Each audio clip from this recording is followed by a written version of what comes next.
my fellow comrades. I've been dying to say that. How are you doing today?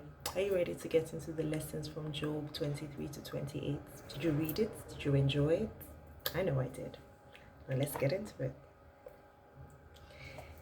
In chapter 24, Job goes on a long tirade about why the wicked aren't punished, which includes an inexhaustive list of all the evils that they do and get away with.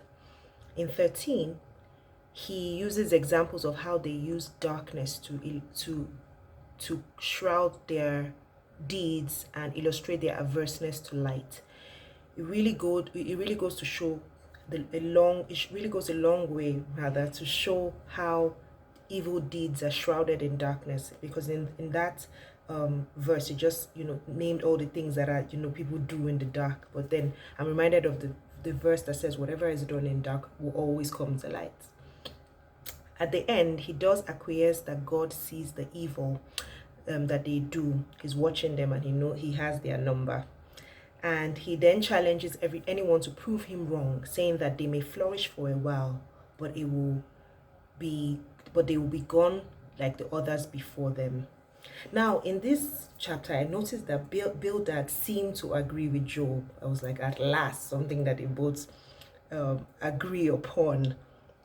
And if you consider Job's friend's point of view, you'd be inclined to believe that those that are healthy and wealthy are living righteous lives, and those who are poor, sick, and needy are that way because of their sin. And that's not right. Based on the reality of what we know from Job's story, would be wise not to jump into conclusion about the disasters like his friends, and also take note in real life, because I thought about it and I realized that I was guilty, because sometimes when some things happen you wonder, oh, what did this person do wrong? You know how they'll say, oh, someone who's unmarried, oh, what's the problem?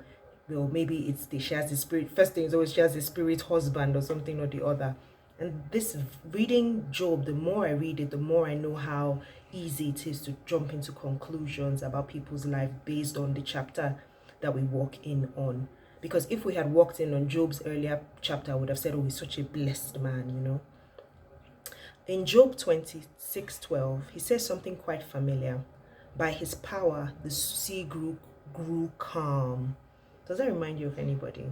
Just reading it just reminded me about Jesus and his disciples on the boat when there was a flood, there was a storm, and he was asleep, and they were like, Master, don't you care that we perish? And he said, peace, be still, and the storm was calm.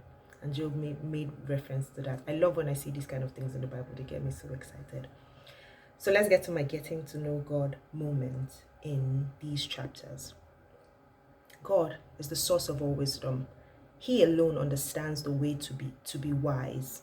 After all, he's the creator of the world. He is the creator God.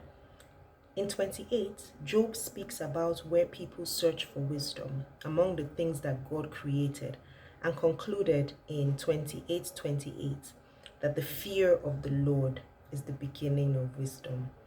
We've heard that saying so many times, and now that I read it, because I think I've skipped this before, I really now understood where this came from. So imagine a man in the midst of his suffering and his anguish and his agony admitting that wisdom truly does come from God. Yeah, that's something to really take away.